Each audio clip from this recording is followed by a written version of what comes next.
Horrifically catastrophic. Report finds so-called U.S. war on terror has displaced as many as 59 million people. Here's a summary of the article. The ongoing U.S. war on terror has forcibly displaced as many as 59 million people from just 8 countries in the Middle East, Africa, and Asia since 2001, according to a new report published Tuesday by Brown University's Costs of War Project. Titled, Creating Refugees, Displacement Caused by the United States Post-9/11 Wars, the new report conservatively estimates that at least 37 million people have fled their homes in the 8 most violent wars the U.S. military has launched or participated in since 2001. The latest figure represents a dramatic increase from the Costs of War Project's 2019 report, which estimated that 21 million people had been displaced internally or forced to flee their home countries due to violence inflicted or unleashed by U.S.-led wars over the past 2 decades. In addition to the tens of millions displaced by U.S. military actions in Afghanistan, Iraq, Pakistan, Yemen, Somalia, the Philippines, Libya, and Syria, the report notes that millions more have been displaced by smaller combat operations, including in Burkina Faso, Cameroon, Central African Republic, Chad, Democratic Republic of the Congo, Mali, Niger, Saudi Arabia, and Tunisia.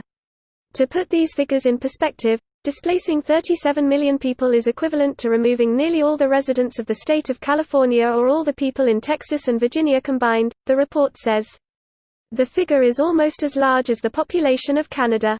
In historical terms, 37 million displaced is more than those displaced by any other war or disaster since at least the start of the 20th century, with the sole exception of World War II.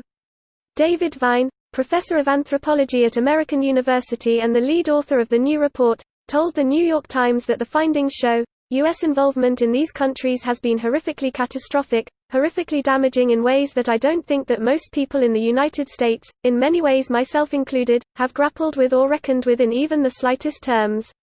This post received a score of 22,000, with an upvote ratio of 92%.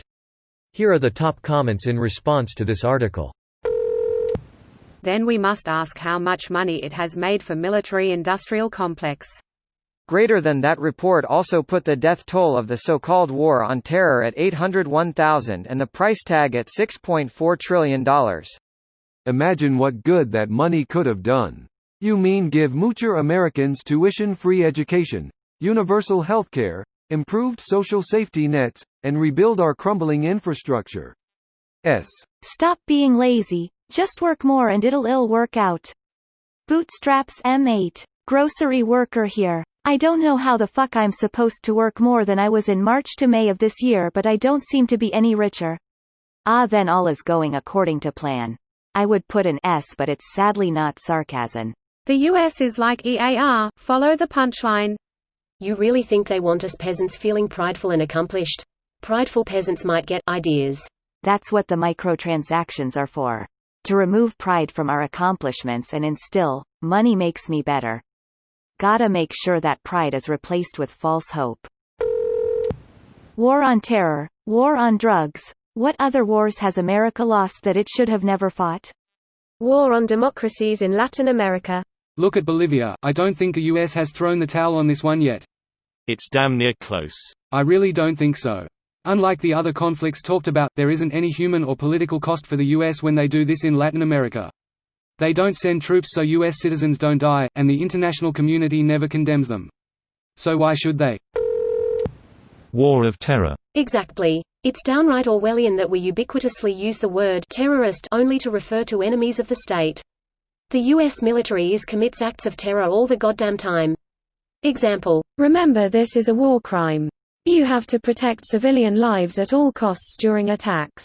You can't just kill 23 children and shrug because you also killed 26 enemies. 23 children equals collateral damage.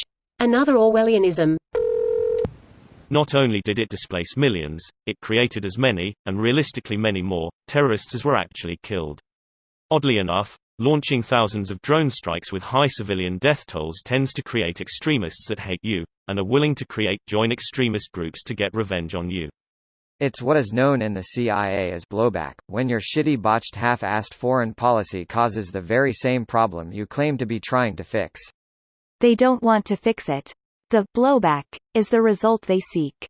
That way they can keep brainwashing the public to prioritize military spending over healthcare, education, green economy, etc. This video was automatically created by Reddit to speech. The article and comments in this video were selected from Reddit according to their upvotes, and any paraphrasing was performed by smmry.com, without any human intervention.